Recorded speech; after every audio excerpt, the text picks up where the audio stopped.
নমস্কাৰ আজি হৈছে 20 জুন অসমৰ লগতে ভাৰতৰ বিভিন্ন প্ৰান্তৰ পৰা আজি সন্ধিয়াৰ কেইবাটাও খবৰ আহি পৰিছে এই মুহূৰ্তত জনাইছো আজিৰ প্ৰথমটো খবৰ চৰকাৰে উচ্ছেদিতক মাটিৰ পট্টা দিয়ক অন্যথা বন্ধ কৰি দিয়া হ'ব ঘাইপথ ৰেলপথ চৰকাৰে উচ্ছেদিতক মাটিৰ পট্টা দিব লাগে আৰু আজি পুঁজিপতি গোষ্ঠী বনিয়া গোষ্ঠীয়ে হাজাৰ হাজাৰ বিঘা মাটি দখল কৰি আছে সেইসকলৰ গাত হাত দিবলৈ সাহস নাই মুখ্যমন্ত্ৰীয়ে ভয় খায় এনেদৰে এতিয়া মন্তব্য কৰা হয় আমছৰ ফলৰ পৰা আৰু শীঘ্ৰেই মুখ্যমন্ত্ৰীয়ে এই বৈষম্যমূলক নীতি পৰিহাৰ কৰক সংখ্যালঘু বিধায়কসকলে মনে মনে থাকি যিদৰে চাই আছে ইয়াৰ হিচাপ 2026 চনত লোৱা হ'ব সময় থাকোঁতে সংখ্যালঘু বিধায়কসকলৰ ৰাজপথত ওলাই আহক আৰু মুখ্যমন্ত্ৰীয়ে শীঘ্ৰে মুছলমান বিদ্বেষী নীতি পৰিহাৰ কৰক আৰু সংখ্যালঘু ভূমিহীন লোকক মাটি দিয়াৰ ব্যৱস্থা কৰক আৰু উচ্ছেদ কৰা লোকসকলক শীঘ্ৰেই পুনৰ সংস্থাপন কৰক বুলি দাবী উত্থাপন কৰে আমছুৰ ফালৰ পৰা আৰু আজি উচ্ছেদৰ সময়ত এবটল পানী দিয়া হোৱা নাই খোৱা খাদ্য দিয়া হোৱা নাই আৰু প্ৰয়োজনত ৰাষ্ট্ৰীয় ঘাইপথ ৰেলপথ স্তব্ধ কৰি অসম স্তব্ধ কৰি দিয়াৰ হুংকাৰ আমছুৰ আৰু ভয়াৱহ আন্দোলনেৰে অসম কবাব এবাৰ আমছুৱে পৰৱৰ্তী খবৰৰ মাজলৈ ইৰাণৰ শক্তি দেখি ভয়ত ইজৰাইল আৰু আমেৰিকা ল'ব পৰা নাই কোনো পদক্ষেপ 2 সপ্তাহলৈ সময়সীমা বৃদ্ধি আমেৰিকাৰ এই মুহূৰ্তৰ খবৰ SB অসম মিডিয়াৰ সমুদৰ্শকলৈ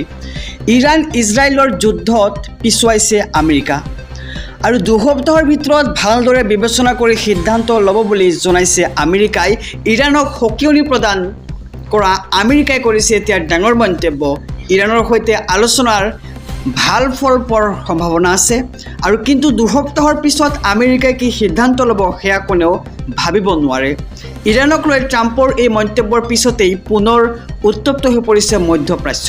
চীন ৰাছিয়াও এনজি মাৰি নামিছে ইৰাণৰ সমৰ্থনত আৰু ইফালে হিজবুল্লাহ সহায়ৰ হাত আগবঢ়াইছে ইৰাণলৈ ইৰাণৰ এই শক্তি দেখি ভয়ত এইবাৰ ইজৰাইল আৰু আমেৰিকাৰ সৈতে লগ হৈ ইজৰাইলে ইৰাণত কৰিব পাৰে ডাঙৰ আক্ৰমণ ইৰাণৰ শক্তি দেখি ভয়ত এইবাৰ ইজৰাইল আমেৰিকা ল'ব পৰা নাই কোনো পদক্ষেপ আৰু 2 সপ্তাহলৈ সময়সীমা বৃদ্ধি আমেৰিকাৰ আহিছোঁ অন্য এক খবৰৰ মাজলৈ যদি বন্ধন বেংকত আপোনাৰ ধন আছে তেন্তে এতিয়াই সাৱধান হৈ যাওক এটা মেছেজ আহিল আৰু হেৰুৱালে 58,401 টকা এই মুহূৰ্তৰ খবৰ জনাইছোঁ SB অসম মিডিয়াৰ সমুদৰ্শকক আপোনাৰো আছে নেকি এই বেংকত জমা ধন যদি বন্ধন বেংকত ধন আছে তেন্তে সাৱধান হৈ যাওক মুহূৰ্ততে এজন গ্ৰাহকে হেৰুৱালে 58,401 টকা OTP নিদিয়াকৈয়ে গ্ৰাহকজনে হেৰুৱালে হাজাৰ হাজাৰ টকা যদিহে আপোনাৰ মোবাইল ফোনত কোনো বন্ধন বেংকৰ OTP আহে তেন্তে কেতিয়াও বেলেগৰ সৈতে শ্বেয়াৰ নকৰিব আৰু মোবাইলত আহিল কেৱল এটা মেছেজ আৰু তাৰ পিছতে হেৰুৱালে 58,401 টকা আৰু পুনৰ চাইবাৰ ক্ৰাইমৰ বলি হ'ল নলবাৰীৰ চম্পক দাস নামৰ এজন যুৱকে আৰু চম্পকৰ অভিযোগ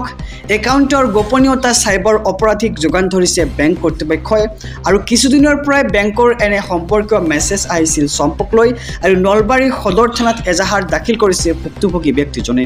অধিক সহজ হৈ পৰিল UPI লেনদেন কেইবাটাও নতুন পৰিৱৰ্তন জানি লওক কি পৰিৱৰ্তন হৈছে UPI লেনদেনৰ ক্ষেত্ৰত এতিয়াৰ পৰা অধিক সহজ হৈ পৰিল UPI লেনদেন UPI লৈ আহিছে কেইবাটাও নতুন পৰিৱৰ্তন ধনৰ লেনদেনত সহজ কৰাৰ বাবে UPI নতুন ব্যৱস্থা এই মুহূৰ্তৰ খবৰ জনাই গৈছোঁ SB অসম মিডিয়াৰ সমুদৰ্শকক UPI লেনদেনৰ গতি বৃদ্ধিৰ বাবে কেন্দ্ৰীয় চৰকাৰৰ এই সিদ্ধান্ত পেমেণ্টৰ সময় হ্ৰাস কৰাৰ বাবে NPCIয়ে লৈছে বিশেষ ব্যৱস্থা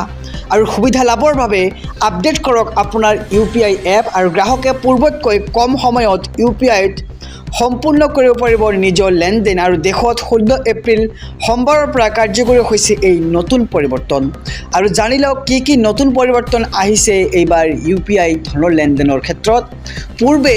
UPIৰ জৰিয়তে ধন পঠাবলৈ লাগিছিল 30 ছেকেণ্ডৰ সময় কিন্তু এতিয়াৰ পৰা 10ৰ পৰা 15 ছেকেণ্ডত কৰিব পাৰিব আপুনি ধনৰ লেনদেন আৰু UPI ID ভেৰিফাই কৰিবলৈ 15 ছেকেণ্ডৰ পৰিৱৰ্তে এতিয়া লাগিব মাত্ৰ 10 ছেকেণ্ডহে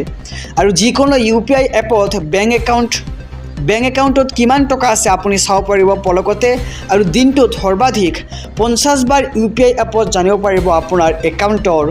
ধনৰ পৰিমাণ আৰু এতিয়াৰ পৰা অধিক সহজ হৈ পৰিল UPI লেনদেন এই মুহূৰ্তৰ খবৰ জনাই গৈছোঁ SB অসম মিডিয়াৰ সমুদৰ্শকক আহিছোঁ অন্য এক খবৰৰ মাজলৈ সাৱধান ৰাজ্যবাসী আগন্তুক 4 দিনলৈ অসমত প্ৰচণ্ড বৰষুণৰ এলাৰ্ট আগন্তুক 4 দিনলৈ অসম উত্তৰ পূবত হ'ব প্ৰচণ্ড বৰষুণ অসমৰ বহুকেইখন জিলাত জাৰি কৰা হৈছে এলাৰ্ট বতৰ বিজ্ঞান কেন্দ্ৰই জাৰি কৰিছে এলাৰ্ট গোৱালপাৰা কোকৰাঝাৰ চিৰাং ধুবুৰী বঙাইগাঁও বৰপেটা বজালী নলবাৰীকে ধৰি কামৰূপ গ্ৰাম্য মৰিগাঁও এইকেইখন জিলাত হ'ব প্ৰচণ্ড বৰষুণ